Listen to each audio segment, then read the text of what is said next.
JPhase TV, Yehoshua Hamashiach au centre de notre message. JPhase TV, gagner des âmes pour Yehoshua et servir les autres, voilà pourquoi nous existons.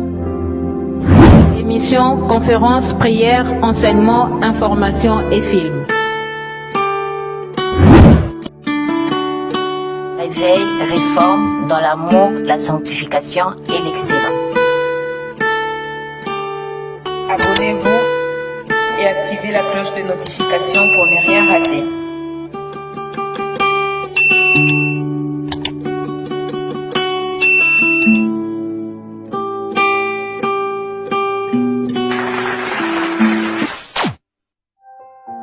Surnaturel est le naturel pour toi, mon Dieu.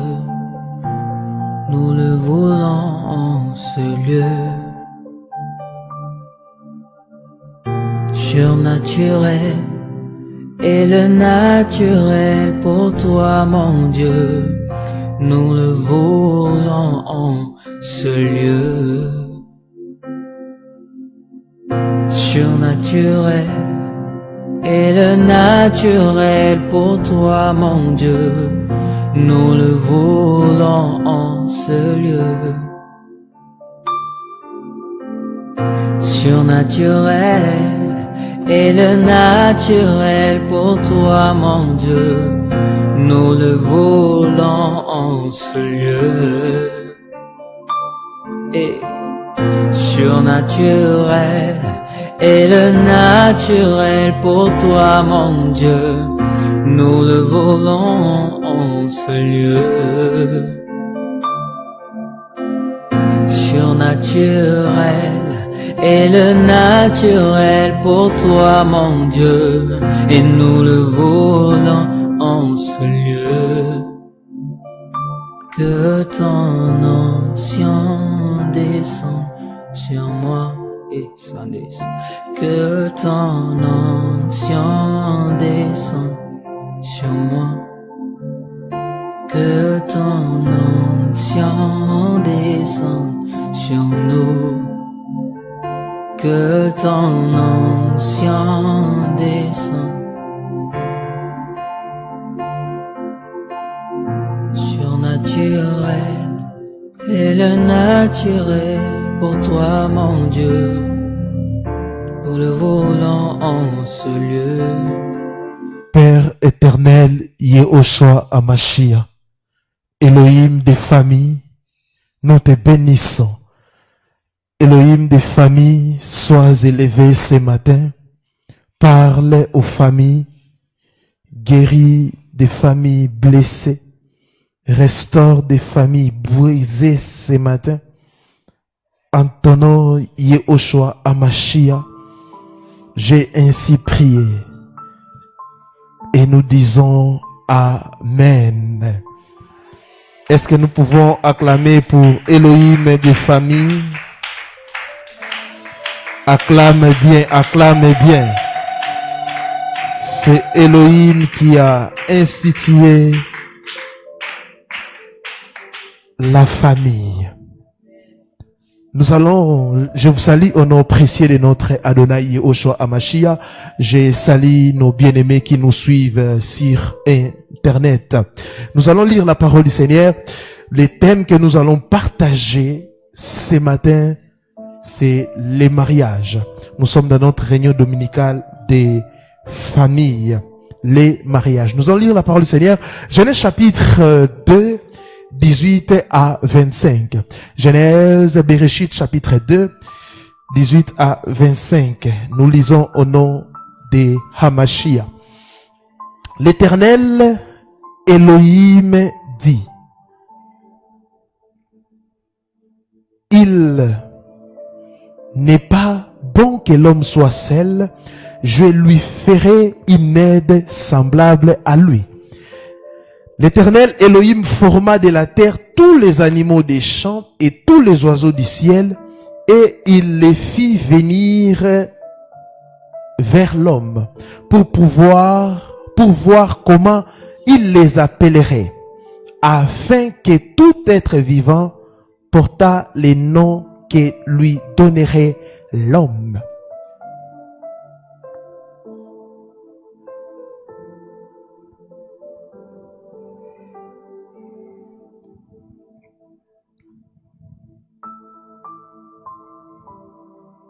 Tu donnerais l'homme. Et l'homme donna les noms. Et l'homme donna des noms à tous les bétails, aux oiseaux du ciel et à tous les animaux des champs. Mais pour l'homme, il ne trouva point d'aide semblable à lui.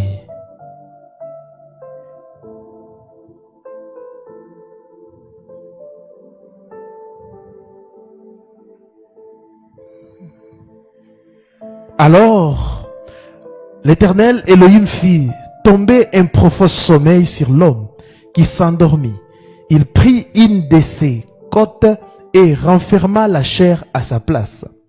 L'Éternel Elohim forma une femme de la côte qu'il avait prise de l'homme et il la mena vers l'homme. Et l'homme dit, voici cette fois celle qui est os de mes os et chair de ma chair. On l'appellera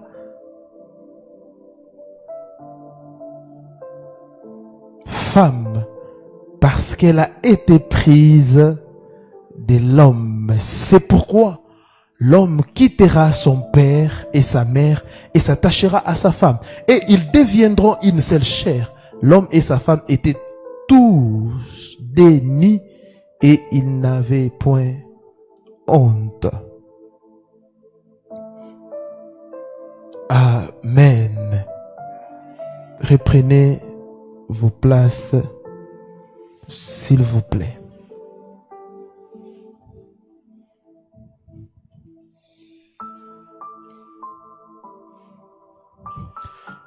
Bien-aimés dans le Seigneur, je crois que dans cette église, j'ai beaucoup enseigné sur les mariages, sur les fiançailles, sur les choix du conjoint. Pourquoi nous insistons sur ces choses? Vous allez voir que chaque dimanche, nous avons plus ou moins, dans un mois, 4 réunions. Il y a la réunion de réveil, là où nous parlons de la foi, des réveils, la doctrine. Nous avons une réunion aussi de sanctification, parce que Elohim nous appelle à la sanctification. Et troisièmement, nous avons une réunion des familles. Parce que pour qu'une église puisse être stable, l'église doit avoir des familles stables. Parce que tout commence dans la famille. Les comportements que vous avez, la plupart des personnes qu'on n'arrive pas à encadrer ou à rééduquer, c'est parce qu'ils n'ont pas une bonne fondation. Et la fondation, les règles de politesse, les comportements, on le reçoit où? Dans la famille. Et c'est pour cela que le Seigneur nous a dit d'organiser des réunions des familles. Et dans des réunions des familles, c'est pour aider des familles, restaurer des familles brisées, aider les gens à bien opérer les choix. Et pour ce matin, nous allons parler du mariage. Pour les chrétiens, le mariage est souvent considéré comme une institution sainte et sacrée, instituée par Elohim dès le début de la création et qui unit un homme et une femme dans une relation conjugale exclusive et permanente. Je le répète, pour les chrétiens, pour les croyants, le mariage est souvent considéré comme une institution sainte et sacrée, institution instituée par Elohim dès le début de la création. La parole que nous venons de lire ici, nous voyons que dès le début de la création, Elohim a institué le mariage. Et le mariage n'est pas une invention humaine, c'est une invention divine. C'est une institution sainte et sacrée. Et qui unit un homme et une femme. Un homme et une femme. Pas des hommes, pas 3 femmes, pas 4 femmes, mais un homme et une femme. Pas un homme avec un homme, pas une femme avec une femme, mais un homme avec une femme. Dans une relation conjugale, exclusive et permanente. Et plusieurs personnes échouent dans les mariages, car ils veulent se marier et demeurer dans les mariages selon les principes du siècle présent. Et alors que les mariages ne datent pas d'aujourd'hui ou du XXIe siècle. Dès le début de la création, nous voyons Elohim instituer les mariages. Et quand quelqu'un crée une chose, pour que vous puissiez bien utiliser la chose, vous devez chercher la notice. Et plusieurs personnes ne savent pas que la notice qui peuvent vous aider à bien se marier et à être en paix et vivre en harmonie dans votre mariage, c'est la parole du Seigneur. C'est Yeshua HaMashiach qui doit être le fondement de vos relations, le fondement de vos familles. Si ce n'est pas en disant que je veux que Yeshua puisse être le fondement de notre relation qu'il le devienne, non. Vous devez prier. Alléluia. Voici un verset biblique couramment cité concernant les mariages. Genèse 2, 24, nous venons de lire. C'est pourquoi l'homme quittera son père et sa mère et s'attachera à sa femme et ils feront qu'un, une seule chair. Tu quittes ton père, tu quittes ta mère pour devenir un avec ton épouse, un avec ton mari. Et en lisant Genèse chapitre 2,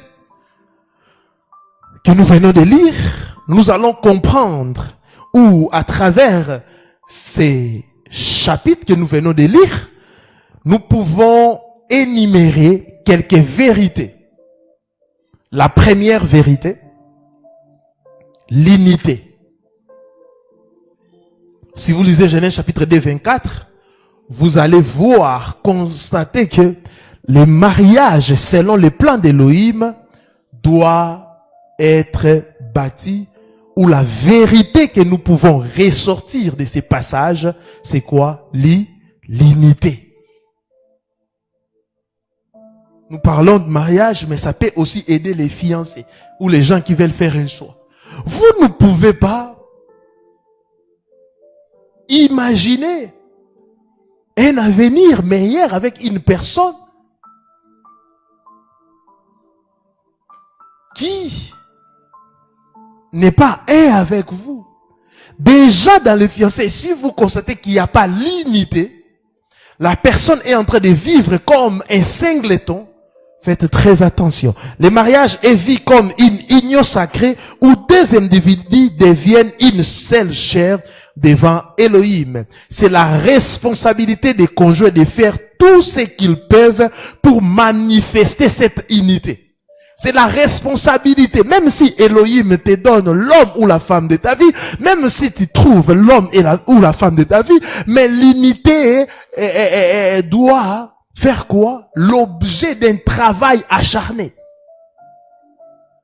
En d'autres termes, vous devez chercher cette unité.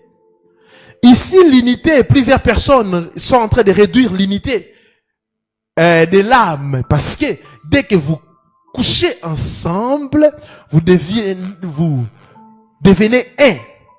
Je ne parle pas de l'unité au niveau de l'âme, les liens d'âme. Parce que plusieurs personnes sont unies au niveau de l'âme, mais au niveau de l'esprit, au niveau du corps, ils ne sont pas unis.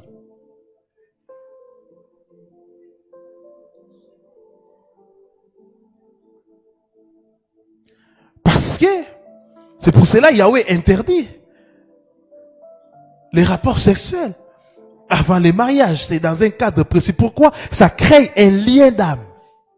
Vous pouvez être unis au niveau de l'âme, mais au niveau du corps, c'est autre chose, ou de l'esprit. C'est la responsabilité des conjoints de faire tout ce qu'ils peuvent pour manifester cette unité. Il n'y a pas de mariage sans unité, sans l'unité. Et je parle de l'unité de l'esprit, l'unité de l'âme et l'unité du corps.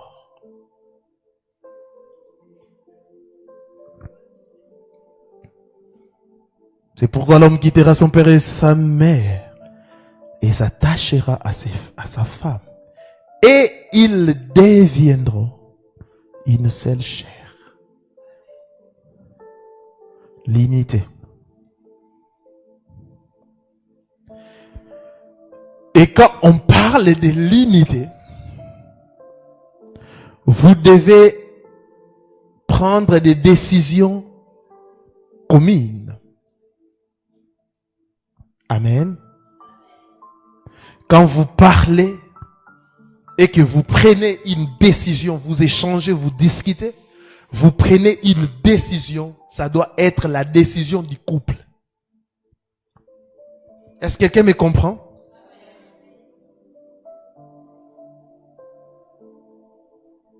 Et j'attends parfois des femmes venir dire non, mon mari a décidé ça, ou ma femme a décidé ça. Moi, je suis contre. Non.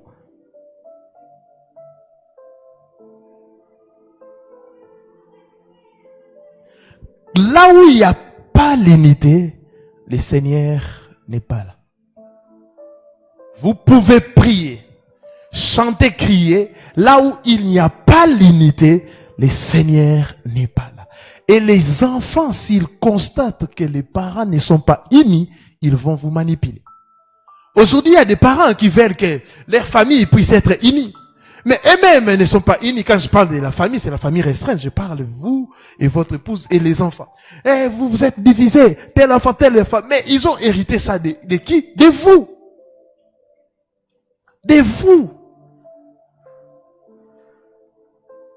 Père Céleste, merci d'avoir institué les mariages. Enseigne-nous à bien comprendre ce qu'est les mariages pour toi et à bien les gérer au nom de Yeshua HaMashiach. Amen. Deuxième vérité tirée de Genèse chapitre 2, 24, l'engagement. Deuxième vérité tirée de Genèse chapitre 2, 24, l'engagement.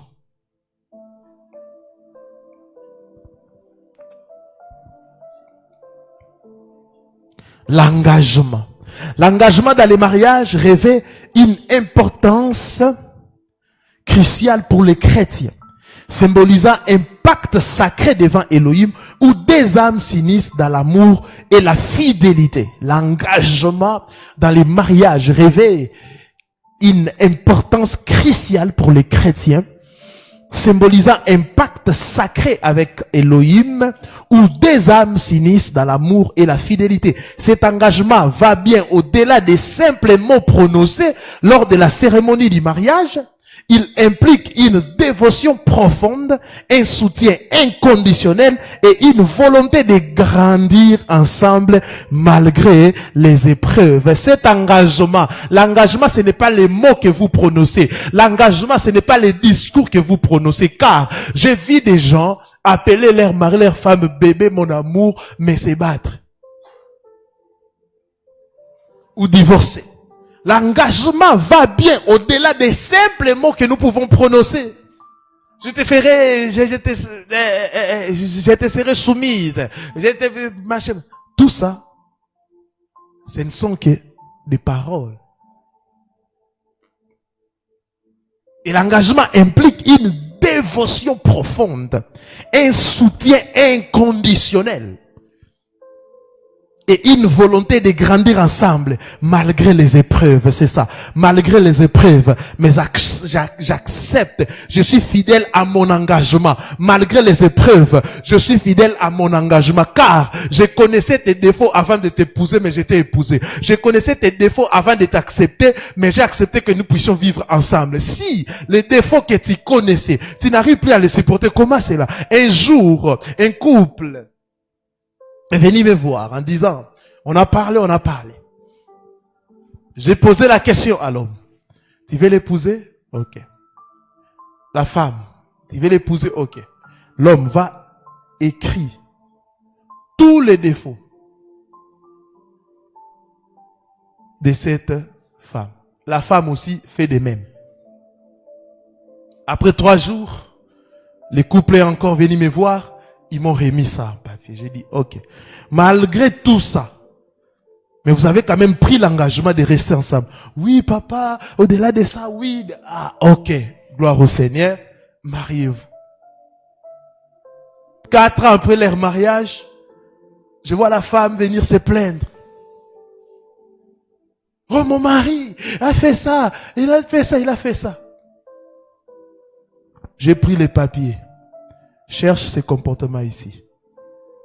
Elle a retrouvé ses comportements. J'ai dit, malgré ses comportements, tu as accepté de l'épouser. Hein? Va s'y porter.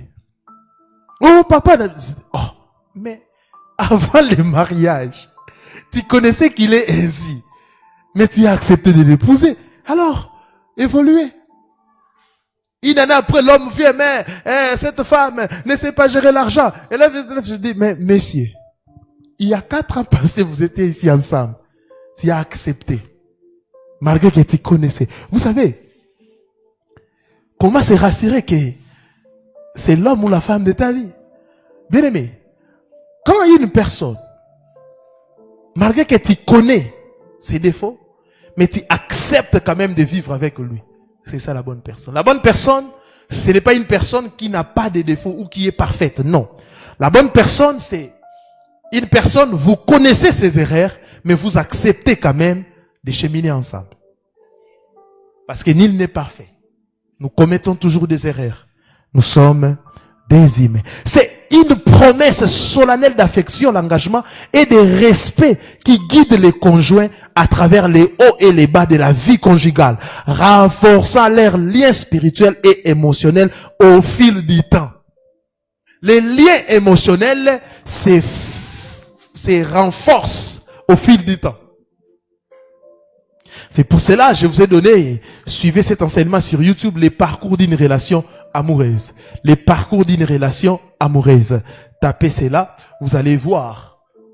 Au début, tout le monde fait semblant. Après 6 mois, 1 année, vous allez remarquer les caractères. Parfois, ça va vous amener aux disputes. Mais si vous passez cette étape, vous allez remarquer qu'une chose. Il y aura les renforcements du lien spirituel et émotionnel.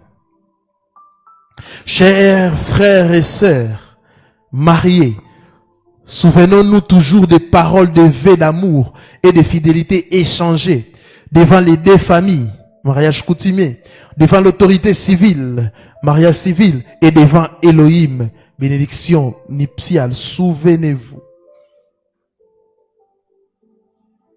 de ça. Quand quelqu'un n'est pas engagé dans une relation, et surtout à ce qui concerne les fiançailles, il ne va pas se battre pour t'épouser. Ah oui. Un jour, je disais à un homme, cette femme ne veut pas le mariage. Elle a quelqu'un d'autre. Sa manière même, je connais actuellement des femmes, comment des femmes sont en train de se comporter quand elles attendent le mariage. Mais tu te bats pour une femme, pour l'épouser. Mais elle est toujours réticente. Des phrases qu'elle prononçait quand j'ai écouté ses audios, j'ai dit non. Et elle a quelqu'un d'autre. 6 mois après, l'homme est venu en pleurant, disant, papa, vous avez totalement raison. C'est pour cela, ne laissez pas votre cœur partir avant l'engagement. Ah oui. Sinon vous allez pleurer. Vous allez regretter.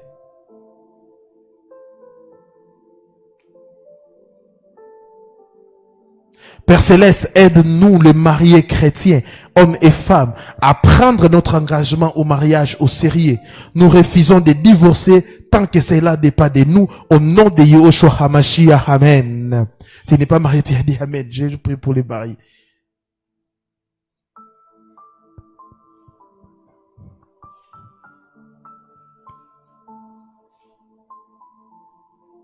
Troisième vérité tirée de Genèse 2, 24.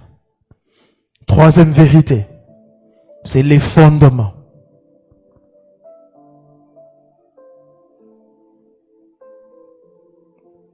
Les fondements. Les fondements du mariage dans la tradition chrétienne reposent sur des valeurs profondes telles que l'amour inconditionnel, le respect mutuel, la fidélité et l'engagement envers Elohim. Les fondements du mariage dans la tradition chrétienne reposent sur des valeurs profondes telles que l'amour inconditionnel, le respect, la fidélité et l'engagement envers Elohim.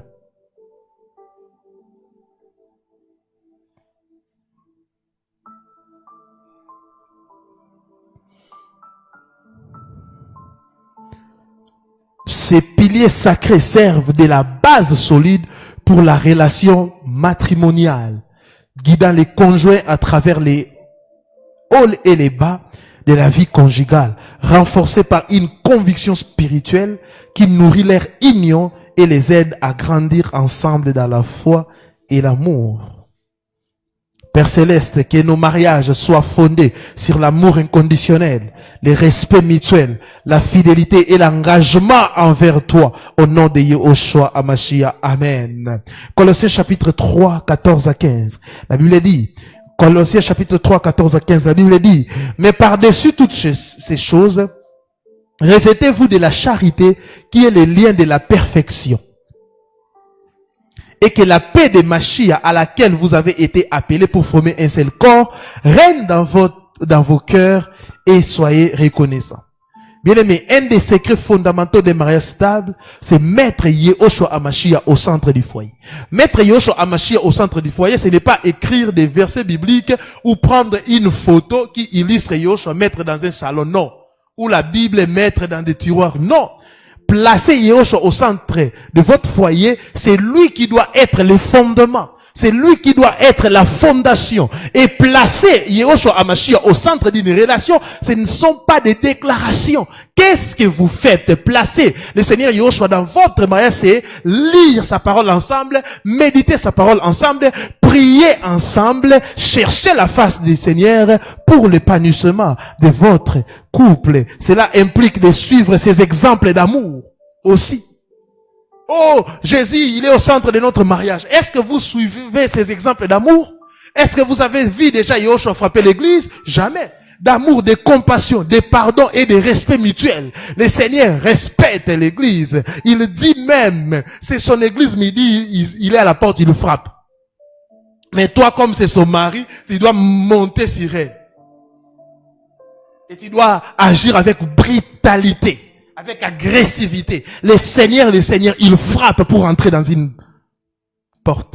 Mais il est Elohim, il peut aussi casser la porte et entrer. Suivrez ces exemples d'amour, de compassion, de pardon et de respect mutuel.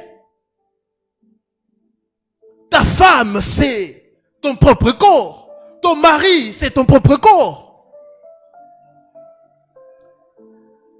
Comment tu ne peux pas avoir compassion de la personne que tu as épousée? Comment ça? Dans les temps de la souffrance, pendant qu'il est malade, il abandonne.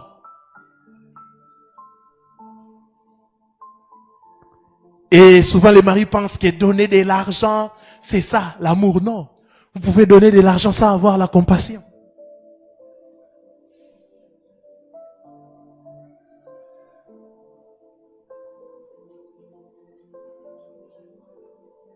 Il y a des gestes qui restent gravés. Tu peux donner l'argent et tu l'accompagnes aussi. Des pardons et des respects mutuels. En intégrant sa parole et sa présence dans le quotidien familial, on crée un environnement empreint de foi, d'espoir et d'unité, appuyé sur une base solide de spiritualité et de bienveillance. Sa parole doit être le fondement de votre couple. Seigneur Yehoshua reste au centre de nos foyers et règne à maître. Amen.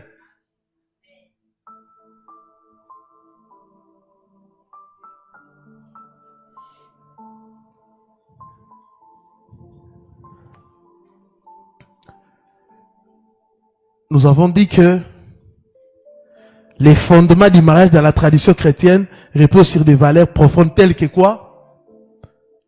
L'amour inconditionnel. Deuxièmement, le respect mutuel. Troisièmement, la fidélité et l'engagement envers Elohim. Parlons maintenant des secrets fondamentaux des mariages stables. C'est aimer son conjoint, sa conjointe inconditionnellement. Parlons de ça. Aimer son conjoint, sa conjointe inconditionnellement signifie aimer sans attente, malgré les défauts et les imperfections.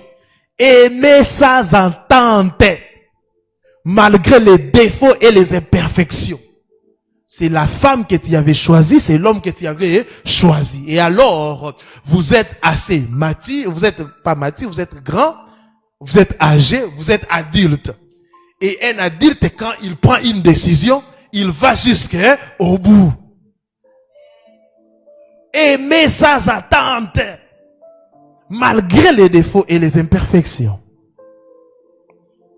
Cela reflète l'amour agapé décrit dans la Bible, comme dans 1 Corinthiens chapitre 13, le verset 7e. 1 Corinthiens 13, 7. Il pardonne tout, croit tout, espère tout, endure tout.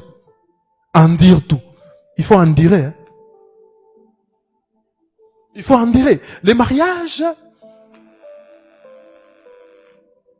c'est,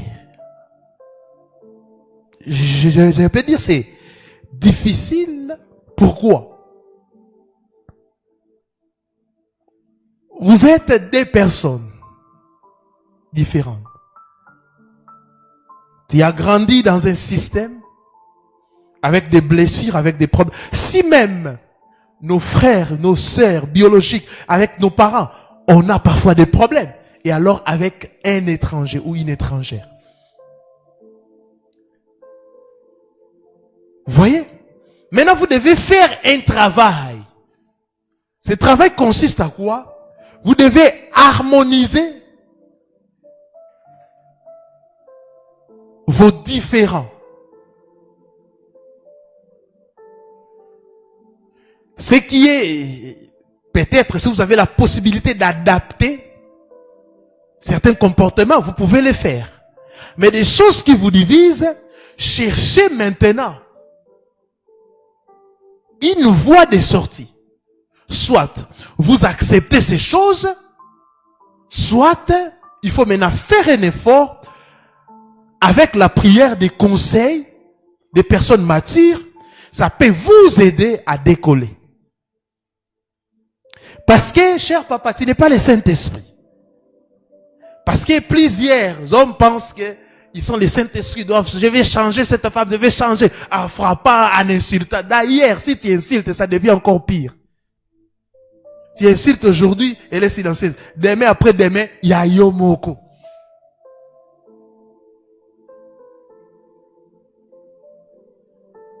Et plusieurs femmes aussi pensent que c'est en parlant qu'ils vont changer leur mari. Parler, raconter, disent, toi tu fais ça, toi tu écris. Et souvent avec l'expérience, nous avons compris que, et surtout si vous avez un mari qui rentre tard, il rentre à minuit, il crie, demain ça sera 2 heures. Tu cries encore, le lendemain, il ne rentre pas.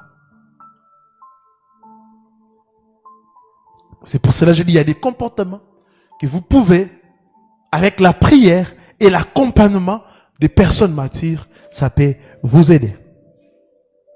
Cet amour transcende les circonstances et englobe la grâce et la miséricorde. Vous savez, quand dans une relation, il y a l'amour vrai et pur, vous avez réussi. Parce que l'amour, la Bible dit, pardonne tout, croit tout, espère tout et endure tout.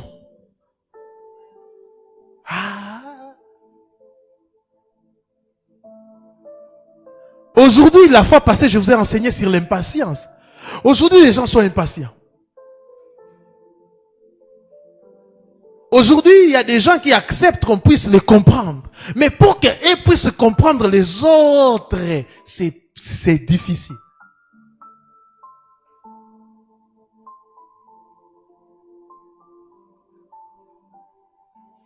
Est-ce que quelqu'un est béni ce matin?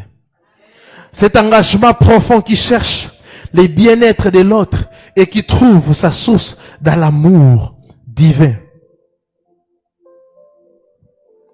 Aimer l'autre inconditionnellement, c'est l'aimer sans condition, sans intérêt. L'amour-intérêt. L'amour-intérêt aujourd'hui, c'est en voie, et surtout des femmes. Je vous donne toujours cet exemple. Si vous traitez toujours les autres par rapport à leurs avoirs, vous êtes matérialiste. Traiter quelqu'un par rapport à ce qu'il a, c'est être matérialiste. Mais traiter quelqu'un par rapport à ce qu'il est, c'est vraiment avoir le cœur d'Élohim.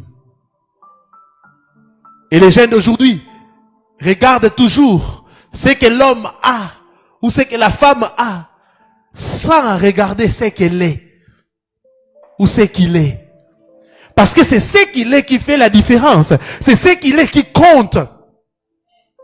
Parce que si vous avez quelque chose, mais vous n'êtes pas, vous n'avez pas un cœur de compassion, vous allez commencer. C'est pour cela, plusieurs femmes aujourd'hui sont chosifiées parce qu'ils ont suivi l'argent, ils ont suivi la beauté, ils ont suivi telle chose. Et plusieurs hommes aujourd'hui sont devenus incapables. Leurs autorités sont bafouées à cause d'argent.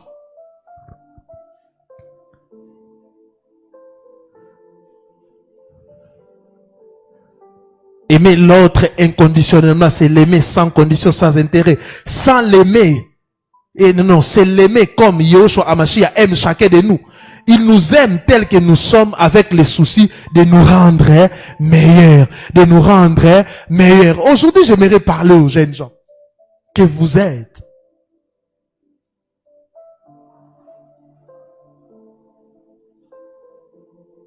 Pourquoi vous ne voulez pas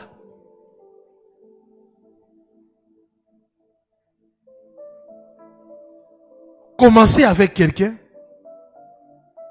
l'accepter comme il est et travailler pour les rendre meilleurs?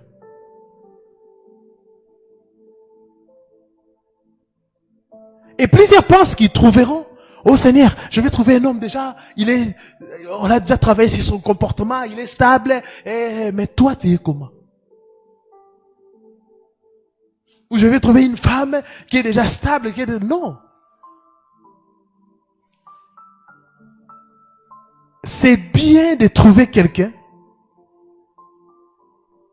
que vous allez ensemble travailler pour que vous puissiez devenir meilleur. Ton mari n'a pas un témoignage, ta femme n'a pas un témoignage. Ah, vraiment, j'avais tel comportement, mais cet homme m'a changé, mais cette femme.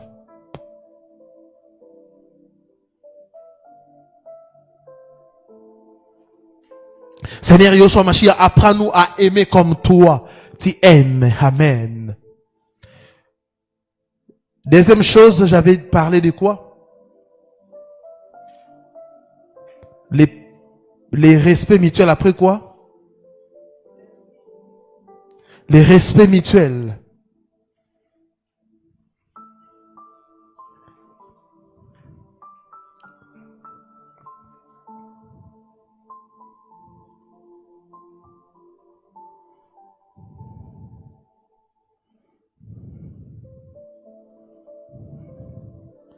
Quand on dit le respect mutuel, quand on parle de les respects mutuels, c'est vraiment les respects mutuels. C'est-à-dire, l'homme doit respecter son épouse aussi doit respecter son mari. C'est clair. Les respects mutuels. Et quand on respecte sa femme, on ne peut jamais l'insulter devant tout le monde. Quand on respecte son mari, on ne peut jamais crier sur lui ou l'insulter devant tout le monde. La Bible dit, la nature même ne vous enseigne-t-elle pas? On a créé les salons, on a aussi créé la chambre. Ça ne nous enseigne pas qu'il y a des choses qu'on parle, qu'on traite dans la chambre. Il y a des choses qu'on traite au salon, c'est fini. Il y a aussi des choses qu'on traite dehors.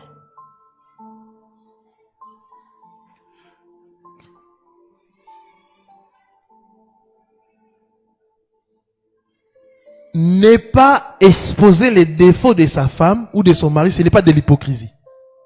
Car aujourd'hui, plusieurs personnes disent, oh non, beaucoup de couples sont hypocrites. Toi, tu veux qu'il y ait un problème qu'on puisse l'exposer. Toi, tu as des problèmes avec ta maman, ton père, tes cousines, tes cousins. Tu n'exposes jamais ça. Tu as aussi des problèmes avec ta femme, tu n'exposes pas, mais tu veux que les autres puissent s'exposer. Pourquoi? Oh, les couples sont hypocrites. Oh, beaucoup de couples sont hypocrites. Ils n'exposent pas. Non, savoir garder les faiblesses de son mari, de sa femme, ce n'est pas l'hypocrisie, c'est de la maturité.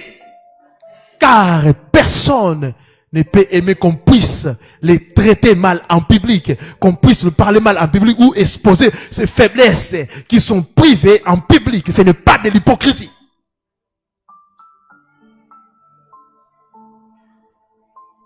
Oh, elle souffrait, cette femme souffrait, mais elle ne disait pas, elle ne faisait pas semblant. Dans les couples, il y a les hauts et les bas. Et les bas, c'est pour les couples, les hauts, ils doivent les célébrer ensemble. Alléluia. Et quiconque veut qu'on puisse célébrer ou exhiber les bas du couple en public, cette personne a de la sorcellerie, consciente et inconsciente. Il y a même un adage qui dit, le linge sale se lave en... Mais toi, tu prends tes linges sales pour qu'on puisse les laver au boulevard.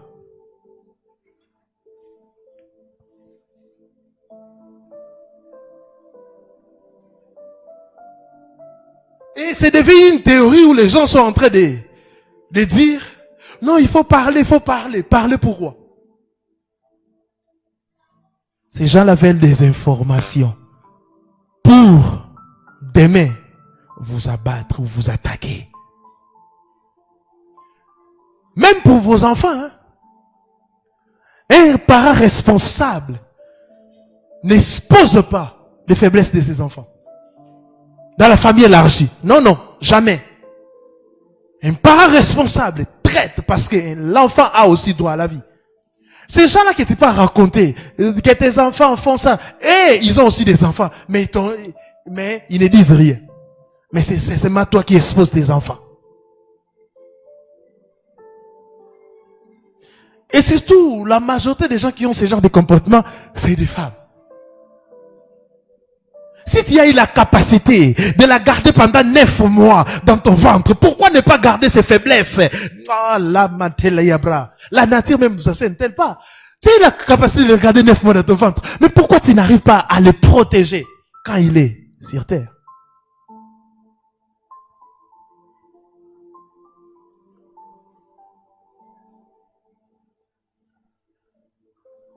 Et les gens vont commencer à insulter tes enfants. Moi, je n'insulte pas mes enfants. Je ne permettrai jamais que personne, quelqu'un d'autre puisse les insulter.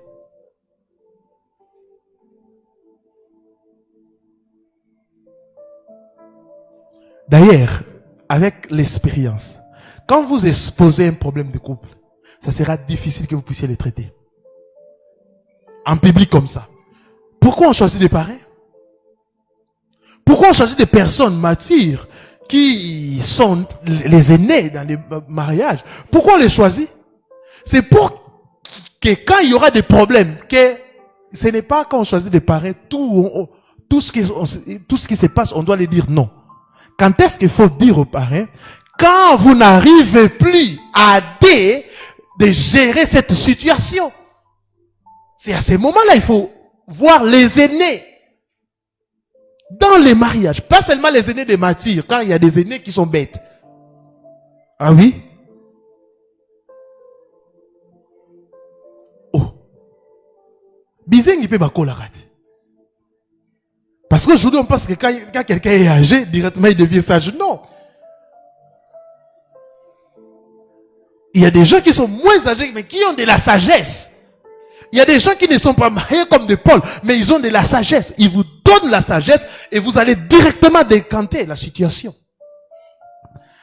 Troisième secret fondamental des mariages stables, c'est pardonner inconditionnellement à son conjoint, sa conjointe, et avoir le courage de demander pardon. Troisième secret fondamental des mariages stables, c'est pardonner inconditionnellement à son conjoint, sa conjointe, et avoir le courage de demander pardon. Ayez le courage de demander pardon, chères femmes. Ayez le courage de demander pardon, chers hommes, surtout vous. Tu as mal agi, Au lieu de réparer, tu viens, ah, maman m'a pas ça, ah, pas ça, non. Dis quand maman m'a pas ça, chérie, pardonne-moi. Il y a des hommes qui couvrent ça avec des cadeaux. Ah, parce qu'ils savent aussi qu'ils ont imposé des femmes matérialistes. Il agit mal. Les soirs, il amène des charmants, des sacs, des... Oh, ma chérie, prends. Et quand toi tu vois ça, oh, bébé, tu as oublié.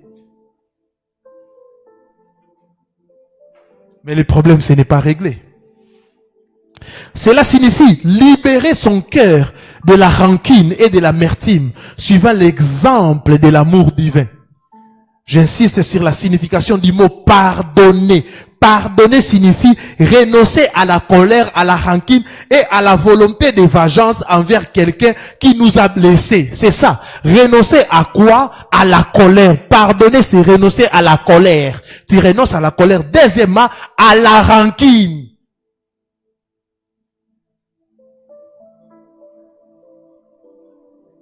Un jour, je vis un couple, 25 ans de mariage. Mais là, on parle, les jours de mariage, la façon dont il m'avait répondu. Ah, papa, 25 ans, la rancune. Renoncer à la colère, renoncer à la rancune et à la volonté de vengeance. Comment tu peux venger ta propre chair? Ta propre chair, tu veux venger ça. Il y a des femmes comme ça, des mecs comme ça, ils ne disent rien. Ah, je vais humilier cette femme. Je vais humilier cet homme. Si vous êtes dans les fiançailles, vous trouvez quelqu'un qui a l'esprit de vengeance, fouillez, sortez de cette relation.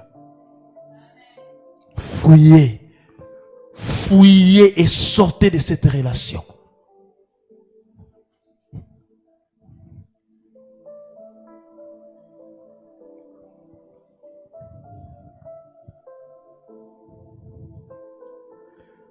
C'est un acte de libération personnelle où l'on choisit de laisser aller les sentiments négatifs associés à une offense. Pardonner ne signifie pas oublier ou minimiser la douleur causée, mais plutôt accorder la grâce et la paix à soi-même et à l'autre, favorisant la guérison et la réconciliation. Plusieurs personnes ne sont pas guéries parce qu'ils ont prononcé pardon dans leur bouche, mais ils n'ont pas renoncé à la vengeance et à la colère. Matthieu 6, 14. Si vous pardonnez, dit la parole, aux hommes leurs offenses, votre Père Céleste vous pardonnera aussi. Savoir demander pardon démontre l'humilité et la volonté de restaurer la relation conformément à Éphésiens 4, 32. Vous voyez, si vous demandez pardon, ça montre vraiment que vous avez la volonté de restaurer la relation. Vous considérez votre relation élevée, vous considérez votre mariage, surtout si vous avez les enfants. Demander pardon, c'est vraiment la volonté, l'humilité, la volonté de restaurer la relation. Et quand le pardon est sincère, parfois, quand des couples se chamaillent après le pardon, et souvent ce qui arrive pas, il y a un enfant.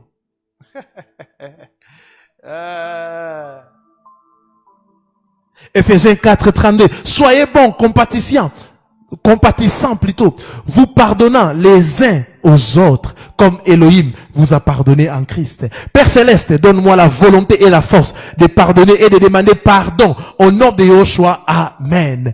Ayez l'habitude. Vous savez, les enfants imitent ce que vous êtes.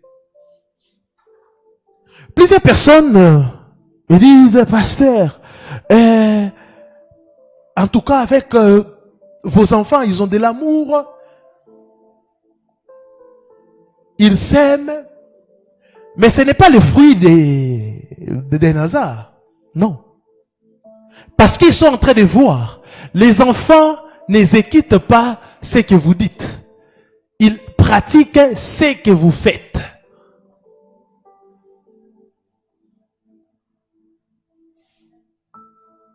Pourquoi nos enfants demandent rapidement pardon? Parce que tout le temps, ils sont en train de voir comment leurs parents sont en train de vivre. Quatrième secret fondamental des mariages stables, c'est la communication.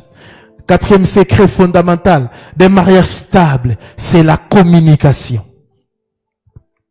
La communication dans la vie des couples est essentielle pour établir une relation saine et harmonieuse. La communication dans la vie des couples est essentielle pour établir une relation saine et harmonieuse. Cela implique d'échanger des pensées, des émotions et des besoins de manière ouverte et honnête. Cela implique d'échanger quoi? Des pensées, ce que tu penses, tu partages. Des émotions, ce que tu ressens. Et des besoins de manière ouverte et honnête. Une bonne communication favorise la compréhension mutuelle, la résolution des conflits et le renforcement des liens affectifs. Communiquer d'une manière honnête. Un jour, une femme très mal âgée. Son mari l'a dit, chérie, ces derniers temps, je ressens des désirs d'adultère. Quand je raconte telle personne, je ressens ceci. Au lieu que la femme puisse ensemble voir comment trouver une solution, prier pour ça, parce que c'était vraiment un esprit, la femme a commencé à crier. Elle a directement pris le téléphone. Telle personne, je ne vais plus te voir raconter de mari, telle personne. Oui, tu as dit à telle personne. Mais l'envie de l'adultère ne change pas parce qu'on a éloigné des personnes. Et ces vents s'est amplifié. Et ça a créé des problèmes. L'homme dit, ah, mais je t'ai dit une vérité pour que tu puisses m'aider. Alors que cette femme avait même des besoins pires que l'homme. Mais elle l'a caché. Et qu'est-ce qui est arrivé à cet homme? Cet homme a créé des dégâts. Des dégâts. Il a commencé à mener une vie d'adultère pas possible.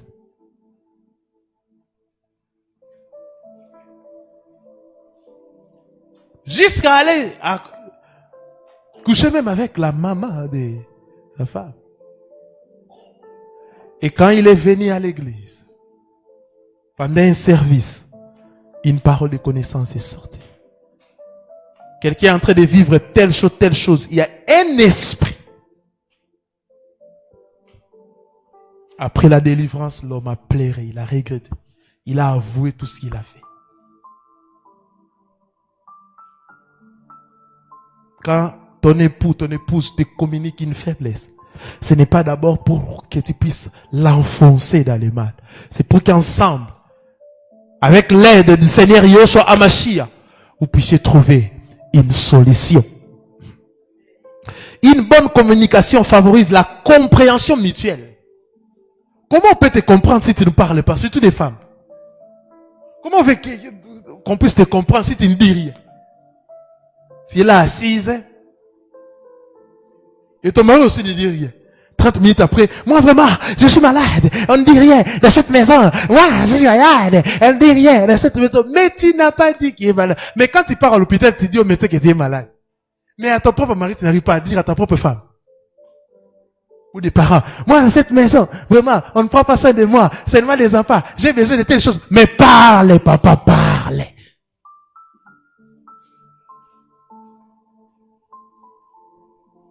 Il y a aussi des hommes comme ça, qui rôdent tout autour des femmes sans parler. La femme attend qu'il puisse parler. Ne parlez pas. Chers hommes, parlez.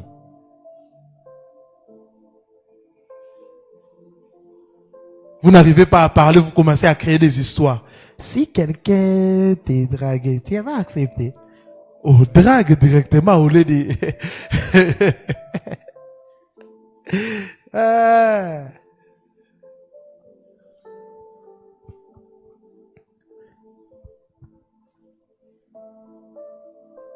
Une bonne communication favorise la compréhension mutuelle, la résolution des conflits. Comment on peut résoudre le conflit sans qu'on puisse parler? Moi, je ne vais plus parler. Je ne parle plus, c'est fini, c'est fini. C'est fini, c'est fini. Si je parle, appelle-moi chien.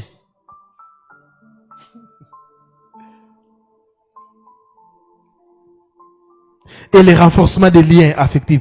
Elle comprend l'écoute active. Quand je dis l'écoute active, quand vous voulez parler à votre mari ou à votre femme, vous trouvez qu'il est concentré, il est en train de faire quelque chose, vous pouvez demander, est-ce qu'on peut parler? Parce que c'est aussi parmi des choses qui créent des conflits dans le couple. Tu trouves l'autre en train de travailler, en train de faire quelque chose, tu commences directement à parler. Après, quand il ne capte pas ce que tu dis, oh, quand moi je te parle, tu dis, non, chérie, je veux que nous puissions parler. L'écoute active, c'est-à-dire, tu laisses tout. Papa, tu laisses tout, maman, tu écoutes. L'expression des sentiments et le respect des opinions de l'autre, surtout ça, le respect des opinions de l'autre. Et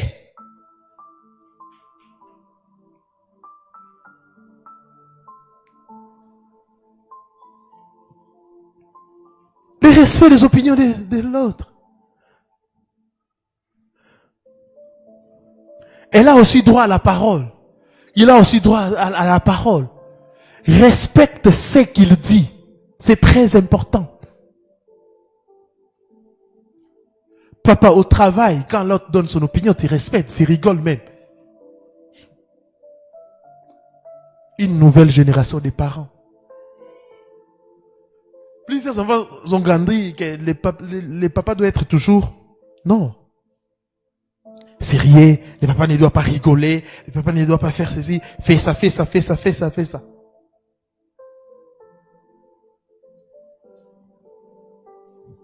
Amen. D'autres, c'est lié à l'air tribu, mais quand vous êtes à Yoshua Mashiach, vous devez être délivré de toutes ces choses. Moi, je danse avec mes enfants. Je saute, je danse, nous rigolons. On fait des jets. On joue. Hier même, on a joué au jeu. Pendant je crois 2 heures du temps.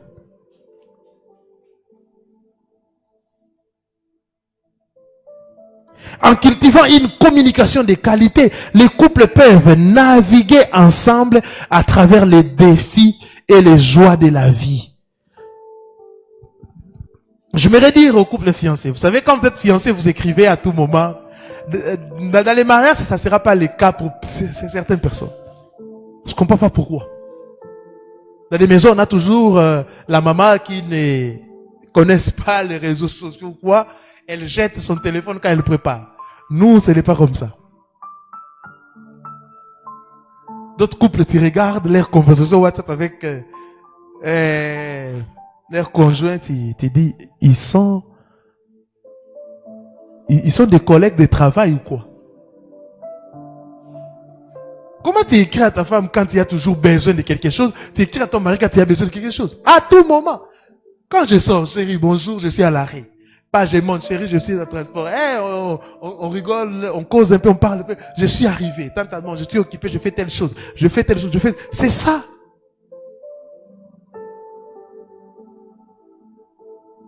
Voici 2 vérités bibliques qui soulignent l'importance de la communication.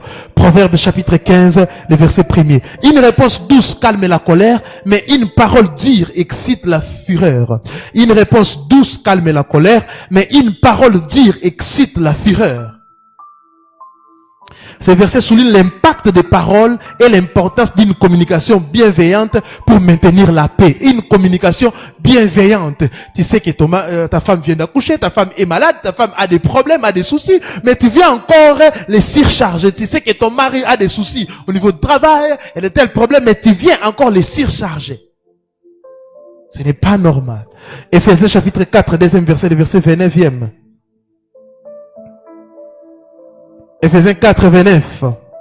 Qu'aucune parole mauvaise ne sorte de votre bouche, mais seulement celle qui est bonne pour l'édification, selon les besoins, afin qu'elle fasse du bien à ceux qui l'entendent.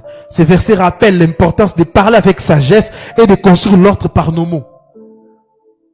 Parfois, j'attends des disputes de couple, en tout cas, j'ai horreur. Peter, comment tu peux insulter ton corps? Comment tu peux insulter ton corps, cher papa? Comment tu peux insulter ton corps, chère maman?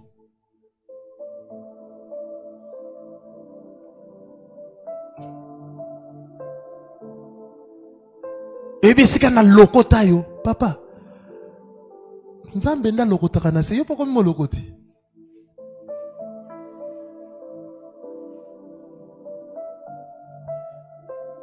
Seigneur Yoshua, donne-nous la capacité de bien gérer nos paroles pour mieux gérer nos relations. Amen.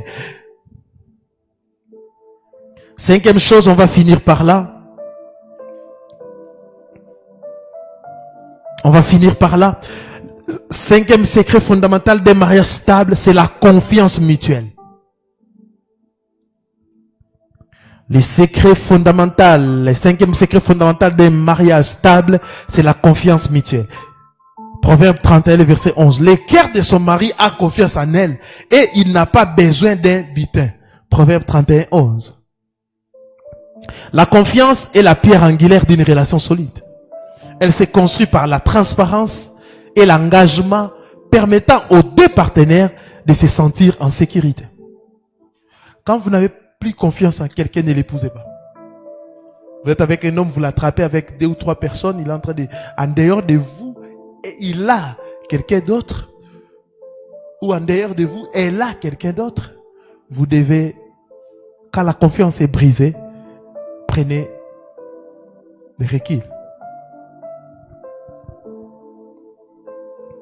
Une confiance mutuelle favorise également la vulnérabilité, permettant à chaque partenaire d'ouvrir son cœur sans crainte des jugements. Lorsqu'on se sent suffisamment en sécurité pour partager des préoccupations et des rêves, cela renforce non seulement les liens, mais aussi l'intimité émotionnelle. En construisant cette confiance jour après jour, les couples naviguent plus sereinement à travers les défis de la vie ensemble. Sereinement à travers les défis de la vie ensemble. Seigneur, aide-nous à nous confier sérieusement les uns aux autres dans nos foyers. La confiance permet de se confier. La confiance crée la stabilité.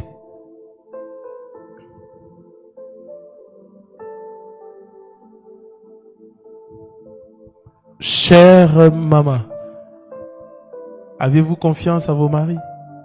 Cher papa, avez-vous confiance à vos femmes? Que le Seigneur vous aide. Yahweh qui a créé les mariages. Il n'a pas créé les mariages pour que les mariages puissent être un monde où on vit la solitude. Non. D'ailleurs, pour résoudre la solitude, il a créé quelqu'un pour vivre avec Adam.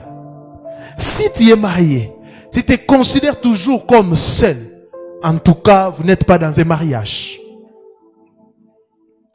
Le mariage, Elohim l'a créé pour notre épanouissement. Les mariages, on doit vivre les bonheurs. Dans les mariages, on doit vivre les bonheurs. Vivre les bonheurs, cela ne veut pas dire qu'il y a l'absence de problèmes. Non, c'est la manière de gérer les problèmes qui va faire la différence. Tous les couples, ils ont des problèmes, mais la manière de gérer, c'est ça, c'est ce qui fait la différence. D'autres personnes, quand ils ont des problèmes, ils choisissent la violence. Mais avec la violence, tu peux tuer quelqu'un. Il y a la violence verbale, les insultes. Mais d'autres personnes choisissent la paix, la communication, l'échange. D'autres personnes vont dire, non, chérie, on doit chercher un endroit, faire même des sorties.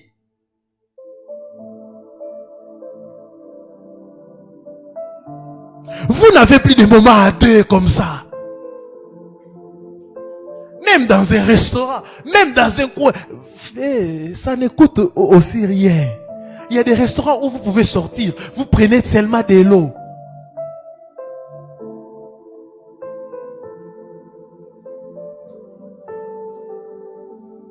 Oh non, on économise l'argent. Et depuis là, vous n'avez pas acheté même.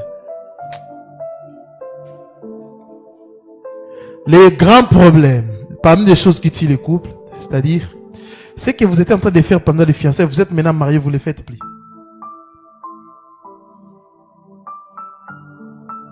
Oh, je paye déjà la maison, que je puisse aller dans un restaurant, et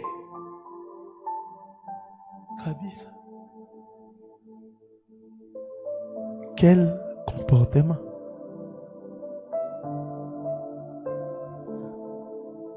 Donc dans les fiançailles, il y a un lien fort. Chérie, bébé, je ne supporte pas ton ensemble. Mais tu commences à vivre avec elle. Tu la considères comme un acquis. Non. Continue à faire des choses pour l'avancement de votre mariage. Elohim aime les mariages. Il a institué les mariages pour notre bonheur. Le mariage, ce n'est pas mauvais, non. Alléluia. Les bons mariages existent.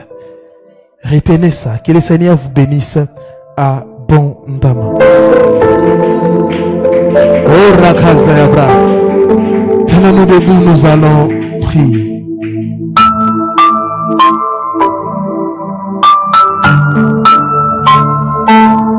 J'entends.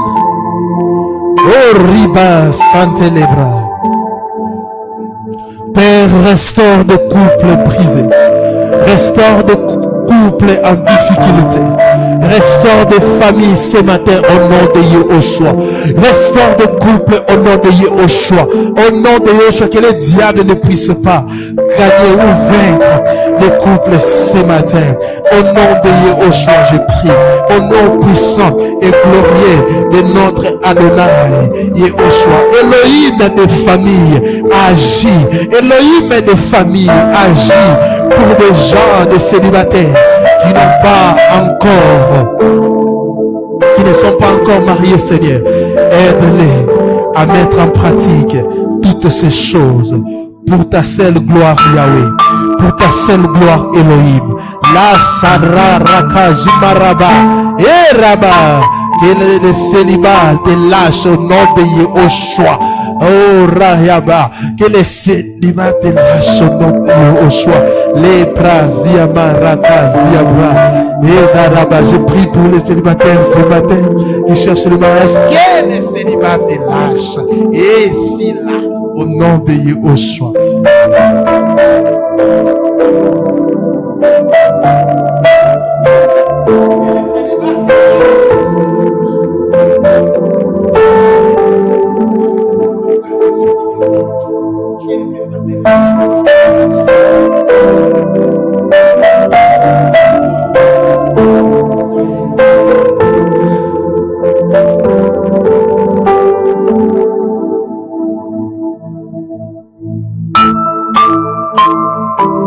Même toi qui me suis en ligne, il n'y a pas moyen de te toucher, mais l'onction du Seigneur va te localiser.